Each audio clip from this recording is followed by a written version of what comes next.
70 సంవత్సరాలు వచ్చినాయి. నా జీవితంలో ఒక మంచి రోజును చూడాలనుకున్నా చూసేటువంటి పరిస్థితి మా మందకృష్ణ నాయకత్వంలో దొరికింది. చాలా సంతోషం. ఒక మాటలో చెప్పాలంటే అణగదొక్కబడ్డటువంటి జాతులకి, అణగారిన జాతులకి వాస్తవంగా ఇలా అండదండగా ఎంఆర్పిఎస్ నిలబడి, మందకృష్ణ మాదిగ నిలబడి ఈ యొక్క ఉమ్మడి ఆంధ్రప్రదేశ్, తెలంగాణ అంటే ఆంధ్రకే కాదు, ఇలా భారతదేశానికే ఒక దిక్సూచిగా మారినటువంటి విషయం మందకృష్ణ మాదిగ. మందకృష్ణ మాదిగ అంటే తమాషా కాదు అని ఒక మాదిగ బిడ్డ నిరూపించినటువంటి విషయంగా ఈ సందర్భంగా తెలియజేస్తా ఉన్నా. సుప్రీంకోర్టు ఇచ్చినటువంటి జడ్జిమెంట్ ఏదైతే ఉందో ఇది చరిత్రాత్మకం. రాజకీయ పార్టీలు చేయనటువంటి నిర్ణయం ఇవాళ సుప్రీంకోర్టు చేసింది. కాబట్టి సుప్రీంకోర్టు చీఫ్ జస్టిస్ అయినటువంటి చంద్రచూడ్ గారికి కానీ, ఆ బెంచ్ మీద ఉన్నటువంటి ఇతర జడ్జిలకు కానీ అందరికీ కూడా మాదిగల తరఫున ఈ సందర్భంగా నేను ధన్యవాదాలు తెలియజేస్తా ఉన్నా. చాలా సంతోషకరమైన విషయం. ఇలా మాదిగలంతా పండుగలు చేసుకుంటా ఉన్నారు ఉమ్మడి ఆంధ్రప్రదేశ్లో. అదేవిధంగా మరి తెలంగాణ అండ్ ఆంధ్రనే కాదు, భారతదేశంలో అణగదొక్కబడి ఇలాంటి అవకాశాలు గత 75 సంవత్సరాల నుంచి స్వతంత్రం వచ్చిన తర్వాత ఒక్క 4 సంవత్సరాలు మాత్రమే చంద్రబాబు నాయుడు గారి నాయకత్వంలో ఏబిసిడి అమలైంది. ఈ ఘనత చంద్రబాబు నాయుడు గారికి దక్కుతుంది. ఏది ఏమైనా వాస్తవంగా చెప్పాలంటే మాదిగ జాతి ఒకటి ఉందని బయటికి తీసుకొచ్చి బహిరంగపరిచి మాదిగలకు ఈక్వల్గా ఎమ్మెల్యే సీట్లు ఇచ్చి అధికారంలో భాగస్వామ్యం కల్పించిన ఎన్టీ రామారావు గారు, చంద్రబాబు నాయుడు గారికి నిజంగా చెప్పాలంటే ఈ ఘనత వాళ్ళకి దక్కుతుందని ఈ సందర్భంగా నేను తెలియజేస్తా ఉన్నా. ఏది ఏమైనా ఇలా భారతదేశం అంతా కూడా పండుగలు చేసుకుంటా ఉన్నారు. స్వతంత్రం వచ్చినా రానట్టుగానే ఉన్నటువంటి ప్రజలు, దళితులు, వాళ్ళందరూ కూడా ఇవాళ పండుగలు చేసుకుంటా ఉన్నారు. చాలా సంతోషకరమైన విషయం. మందకృష్ణ మాదిగని ఎన్నోసార్లు ఎవరెవరో ఏదేదో మాట్లాడినా ఇలా విజయాన్ని సాధించుకొని తెచ్చినటువంటి ఘనత మందకృష్ణ మాదిగకే తప్పుతుంది. ఇలా మా జాతి నేత ఆయన, మా జాతికి నేత.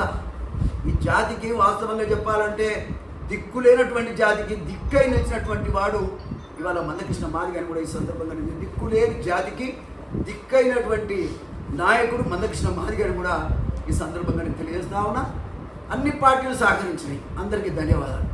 ముఖ్యంగా మొట్టమొదట జడ్జిమెంట్ వచ్చిన తర్వాత, సుప్రీంకోర్టు జడ్జిమెంట్ వచ్చిన తర్వాత మొట్టమొదట అసెంబ్లీలో ఏబిసిడిని అమలు చేస్తాం.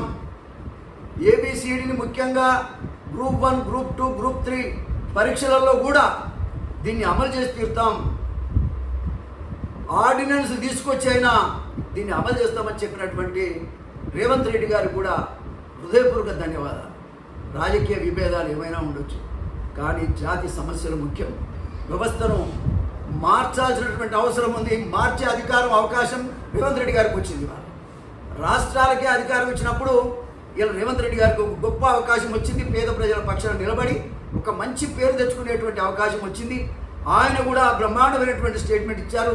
మాదిగల తరపున నేను మరొకసారి వారికి కూడా నేను ధన్యవాదాలు తెలియజేస్తా ఉన్నా. ఏది ఏమైనా కృష్ణ మాదిగ ఇవాళ ఒక ఘన విజయంతో హైదరాబాద్ వస్తూ ఉన్నారు.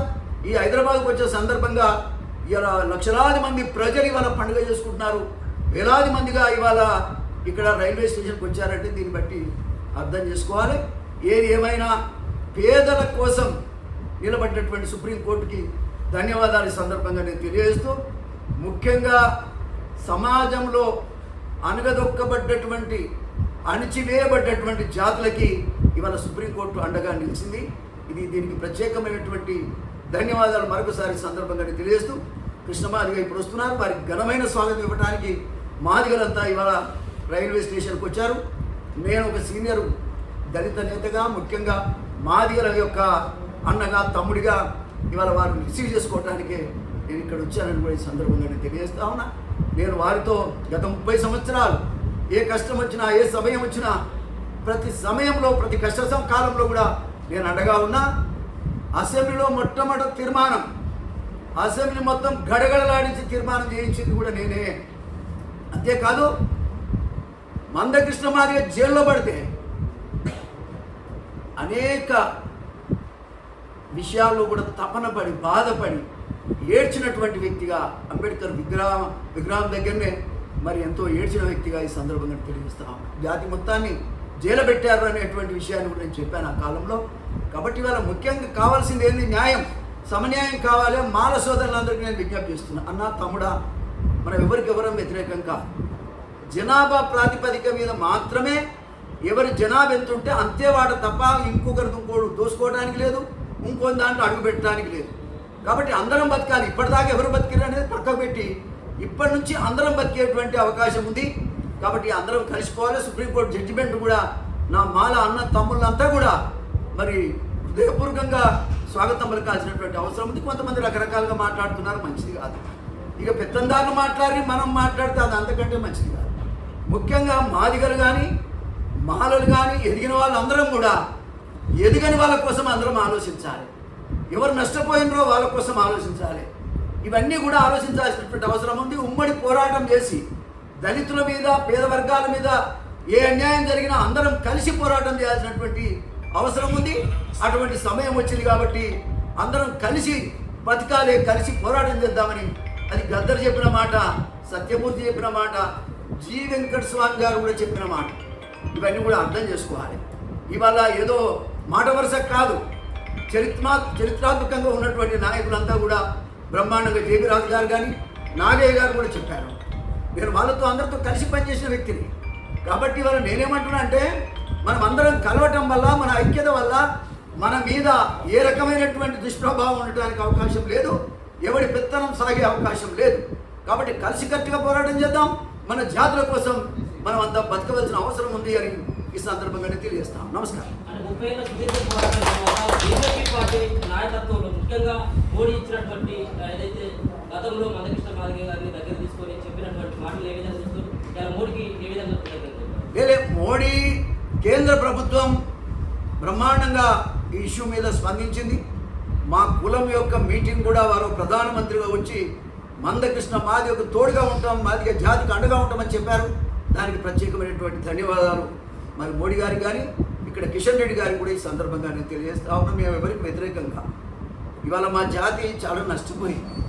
ఈ నష్టపోయిన జాతి కోసం ఎంతోమంది కష్టపడి ముందుకు సాగుతూ ఉన్నారు. ఆ కష్టం ఎలా నెరవేరింది, ఆ ఫలితం వచ్చింది. దానికి మూల కారకుడు మా తమ్ముడు, మా నేత, మా మాదిగ జాతి బిడ్డ.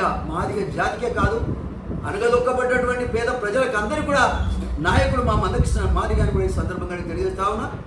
ఈ యొక్క జడ్జిమెంట్ వల్ల తెలంగాణ, ఆంధ్రే కాదు, భారతదేశంలో అన్ని రాష్ట్రాల్లో ఇవాళ చేయాల్సిన అవసరం ఉంది. ఏ జనాభా ఎంతుందో జనాభా ప్రాతిపదిక మీద స్వతంత్ర ఫలాలు అందాలని జడ్జిమెంట్ చెప్పింది. కాబట్టి సుప్రీంకోర్టు ఇచ్చినటువంటి జడ్జిమెంట్ను అందరికి కూడా అందేటువంటి అవకాశం ఉంటుంది. స్వతంత్ర ఫలాలు ఎవరు సొమ్ము కాదు, అందరికీ సమానంగా అందాల్సిందే, అందరు బతకాల్సిందే.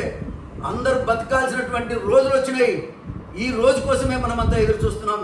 చాలా బ్రహ్మాండమైనటువంటి మంచి రోజులు వచ్చినాయి. రేవంత్ రెడ్డి గారు ముఖ్యమంత్రి గారి రాష్ట్రంలో ఉన్నారు. వారు కూడా బ్రహ్మాండమైనటువంటి స్టేట్మెంట్ ఇచ్చారు. చాలా సంతోషం. వారికి మరొకసారి నేను ధన్యవాదాలు తెలియజేస్తా ఉన్నా. అటు ఆంధ్రప్రదేశ్ ముఖ్యమంత్రి కూడా చంద్రబాబు నాయుడు గారు బ్రహ్మాండం గతంలో ఇంప్లిమెంట్ చేశారు.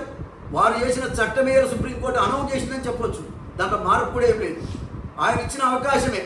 మొట్టమొదట చొరవ చూపి ఆర్డినెన్స్ తీసుకొచ్చి 4 సంవత్సరాలు అమలు చేసి మాదిగ జాతికి అనగదొక్కబడ్డటువంటి పేద ప్రజలకు అండగా ఉన్న నాయకుడు చంద్రబాబు నాయుడు గారిని కూడా ఈ సందర్భంగా నేను తెలియజేస్తాను. ఇంతకుముందే చెప్పానే, ఎన్టీ రామారావు గారు అసలు మాదిగలను వెతికి పైకి తీసుకొచ్చి ఈ యొక్క వర్గం ఉన్నది, కులం ఉన్నది, దీనికి న్యాయం చేయాలని అన్ని వర్గాలకు న్యాయం చేసినటువంటి నాయకుడు కూడా ఎన్టీ రామారావు గారు.